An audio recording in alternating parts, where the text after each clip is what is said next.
Magalan, home to a civilization of millions. Until the comet hit. Elex is an open-world action RPG by the small German video game developer Piranha Bytes and was first released in 2017. Piranha Bytes is mostly known for their critically acclaimed Gothic series, the first two entries of which are considered milestones of the open-world action RPG genre. In this video, I'd like to give a brief overview about Elex and what made it special to me. Elex, just like many of Piranha Bytes' games, however, has been somewhat misunderstood. This is illustrated by the polarizing reviews the game has received upon launch, with outlets like IGN giving Elex extremely low scores, undeservedly so in my own opinion. I believe this is at least partially due to treating Piranha Bytes games the same as you would any other action RPG, but it may make more sense to treat them as their own subgenre within it, perhaps similar to the Souls-like genre created by From Software's Soulsborne games. Although admittedly Piranha Bytes had a far smaller influence in video games in general, and hasn't spawned a whole bunch of games like it that could be called Gothic-likes. To understand the game, it is important to understand where it came from, which is why we're going to kick this video off with a quick overview of the history of Piranha Bytes since the launch of Gothic 3, which heralded major changes within the company and the games it would come to develop.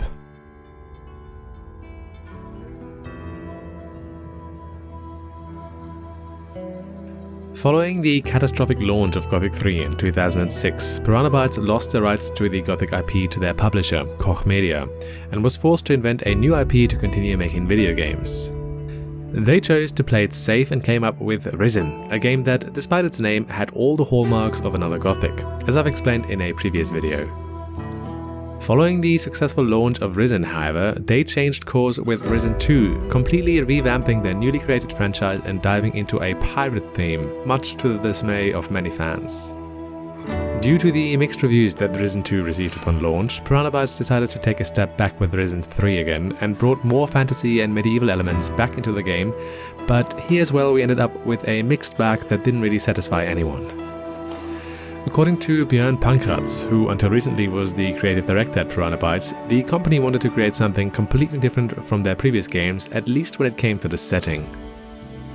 Thus, Elex was an even greater departure from previous Piranha Bytes games, even more so than Risen 2 had been at the time, and it was also Piranha Bytes' most ambitious games up to that point, largely due to its new setting, but also due to its tremendous scope and size. Now, if you haven't played Elex yet and you absolutely want no spoilers whatsoever, not even the initial story setup and the world-building background, just skip ahead to the chapter titled Criticisms. If you're okay with this kind of information, which would have been available prior to the game's launch anyway, you can watch the following two chapters. There will be another spoiler warning before I talk about the game's endings, which are obviously a different kind of caliber of spoilers compared to the following, so I'm going to give you another heads up then.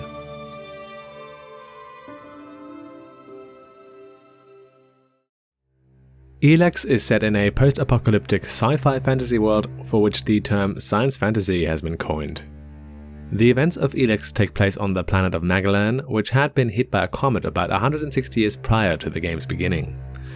The comet brought with it a mysterious substance that came to be known as Elex, although I have no idea who came up with the name and how everybody agreed that that's what it's supposed to be called. Anyway, as it turns out, Elex seems to influence living organisms' genetics, effectively mutating them, giving rise to the fantastical flora and fauna found in the game world. For humans, these changes seem to be detrimental, however, transforming individuals into mindless animal-like monsters.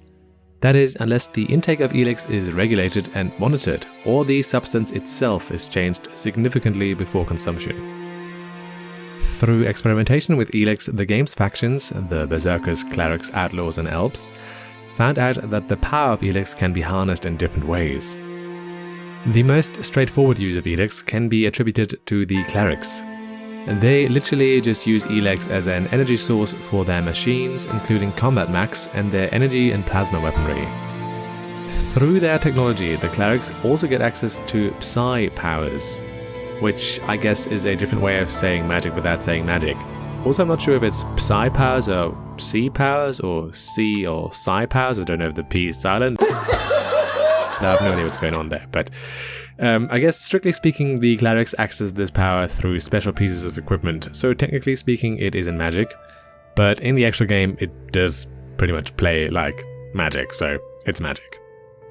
For one splinter group of the clerics, this, in their view, limited or rather limiting use of Elex wasn't enough, however. They wanted to augment their minds and bodies themselves with the help of Elex. They started experimenting with the substance on themselves and found that it made them more intelligent and efficient, and also gave them access to some magical abilities, but at the cost of their emotions and arguably their humanity. Eventually, they split off from the rest of the clerics and became known as the Alps, the game's chief antagonists. Their main adversaries are the Berserkers, a faction whose goal it is to cleanse Magellan from the taint of Elex and all those tainted by it, and restore it to a primordial state in which nature reigns supreme. This they aim to achieve by collecting all Elex and transforming it into mana, which upon consumption grants magical abilities, albeit different ones from pure Elex. It otherwise doesn't seem to enhance the consumer's intellectual capacities, but it also doesn't lead to a loss of all emotion, as is the case with the Alps. The last faction of the game, quite fittingly, doesn't really fit in with the rest. The Outlaws call the desert of Tavar their home, and can be described as a loose association of Mad Max and Fallout-inspired lunatics who live for the thrill. The thrill being drugs made from Elex that temporarily increase certain abilities of the Outlaws, but at the cost of reduced experience gain. Your average individual outlaw doesn't really care about anything but their own personal gain, but their leader has his own designs and agenda for the future of Magellan, which you will find more about during the course of the game. This is the world you find yourself in when you start up the game. In Elex, you begin your journey as Jax, a high-ranking Alp commander who is tasked with scouting out the Berserkers' positions and discovering the whereabouts of their leader Thorold, who has set out on a pilgrimage, as it happens. During your mission, your aircraft is shot down by an unknown attacker. Following your crash landing, your brother shows up at the scene accusing you of failing your mission, and as the directive of the Alps states, failure is punishable by death. Thus your brother orders your execution there and then, but isn't quite successful. You are shot by his guards and fall down a cliff, but miraculously you survive. You wake up at an unspecified time following your failed execution with your armor and weaponry gone and all Elex drained from your system, and thus the game begins. In true Piranha Bytes fashion, it now falls to you to decide how you're going to regain your power. The Alps have left you for dead and you need to find your own way, albeit with help. As in every Piranha Bytes game before it, you have to join a faction to progress the story. Each faction comes with its own abilities, playstyle, and faction-related questlines. What faction you join doesn't have a massive impact on the outcome of the game, however. What does determine which of the three possible endings you get is the game's morality system, which runs along a scale from being emotionally cold, just as the Alps are, to being emotional all the time. It is not a classic morality system as can be found in BioWare games such as Mass Effect or Dragon Age, and can be a bit confusing at the beginning. Rather, it's about whether you want to play as someone completely rational and devoid of all emotions, or as someone who is led entirely by his emotions, be they good or bad. You can also choose a middle ground, giving into emotions sometimes but also making rational decisions along your journey. Depending on how you've chosen throughout the game, you will get one of three possible endings. And this is where the big spoilers are at. So, as I said before, if you don't want any heavy spoilers, just skip the next chapter. It's a pretty short one, so you're not going to miss out on a whole lot, but obviously those are endgame related spoilers, so yeah, just skip those if you haven't played the game yet.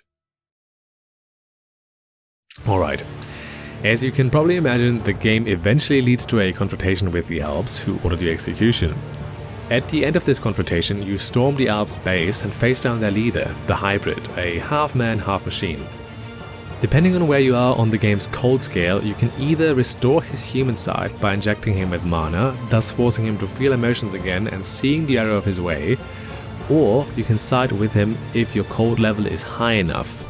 If you were somewhere in between those extremes, you can also just kill him, which the developers decided is the canon ending for Elex. With his last remaining strength, the Hybrid shoots a signal... a signal? Oh my god. A signal into the sky, thus setting up the beginning of Elex 2. Now, with the world and the story out of the way, let's take a look at why Elex hasn't been received favourably by some. Whilst Elex broke at least in part with Piranha Bytes' previous fantasy setting, it still retained the core values of a Piranha Bytes game. An atmospheric, believable open world to explore with a focus on character development and player choice, which sees the player rise from the humblest of beginnings to an almost all-powerful godlike entity by the end of the game. Elex did come with its own share of problems, however, many of which had become pretty typical for Piranha Bytes at this point and quite frustrating for longtime fans of their games. The most significant of these was probably that the game was incredibly difficult at the beginning, even for a Piranha Bytes title. This wasn't helped by the fact that the melee combat system, which you'd rely on at the beginning of the game for the most part, may possibly be the worst Piranha Bytes has ever come up with. In principle, the system is nothing special. You have fast as well as slow and heavy attacks, dodges and blocks, pretty standard stuff. But the enemies' hitboxes, the clunky animations, and the brutal stamina system make the game's melee combat feel unfair. Fortunately, just like previous Piranha Bytes titles, the game gets much easier the more you level up, and if you don't want to fight the enemies in melee, ranged combat and magic are also an option, although the latter only becomes available when you join the Berserkers or the Clerics with their pseudo-magic, whatever the hell that is, and that takes a while to get to. Another point of criticism was Elix's convoluted main story. I've already spoken enough about the initial story setup and about the endings and don't want to provide any more spoilers in this video. Let's just say that between the beginning and the end of the game, surprisingly, quite a lot of stuff happens, and that for a Piranha Bytes game, the story is quite complex and even has a few twists and turns every now and then that kept me wanting to know more.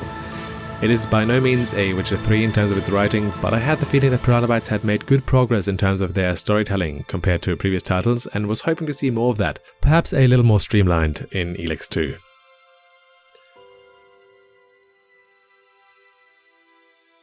Despite the perhaps not exceptional story, slightly outdated graphics, the terrible melee combat and the overall jankiness of the game, Elex was, according to Piranha Bytes themselves, the company's greatest financial success yet. And it felt to me as though after the experiments that were Risen 2 and 3, Piranha Bytes had found their feet again. They had learned from some of their previous mistakes, although by far not all of them, and dared to reinvent themselves in a way without losing the core elements which make their games special and unique. Elex seemed to be a much more grown-up and mature game as the Risen and potentially even the Gothic series, with a much deeper and more complex plot. Although I have to admit, the first time I tried playing Elex, I had to put it down again after the first few hours because I found it too hard on the normal difficulty. I came back to it years later after the announcement of Elex 2 and restarted it on easy and turned off the stamina gauge. And I'm not even ashamed of it. If you are a first-time player of Elex and find yourself getting frustrated with the game, especially in the beginning, do yourself a favor and just turn down the difficulty. This is not a Souls-like. Although people have previously compared Piranha Bytes games to Souls-likes, just like I have in the beginning of the video, the gameplay, at least the combat, is of secondary importance to the world. The atmosphere, the quests, its exploration is the main meat of the game and why you play these games. And if the combat hinders your enjoyment of these aspects of the game, which is where it really shines, just turn it down. If you find the game too easy, you can obviously turn it back up again, but I think it would be a shame if you missed out on what this game has to offer just because of its terrible melee combat. Even though Elex was a great success financially, it has been somewhat divisive in the fanbase due to its setting, which is understandable as even Risen, especially the first one, still had its roots in classic medieval style fantasy. And science fiction, or science fantasy, whatever, is a bit of a departure from that setting. I and many other fans of Piranha Bytes consider Elex one of the better games made by Piranha Bytes, however, possibly even the best game since Risen, for some even since Gothic 2. So if you can deal with the setting, I'd say Elex is definitely worth a shot. Alright, this is going to be it for this one. I hope you enjoyed this video. This is only the second time I've tried my hand at whatever the hell this format is. I'm not sure if they're reviews or what they are. Maybe they're just like a look at games. Maybe that's what I'm going to call it. A look at Elex or something like that. I don't know. Tell me in the comments below what you think this video is, and please be nice, because I have emotions. I'm high up on that emotional scale. I'm not a cold guy. Sometimes I am, but most of the time I'm not. Anyway, I hope you enjoyed this one, and I am looking forward to seeing you in the next one, which will probably be Elex 2 if I ever get around to making it. Alright, see you soon. Bye!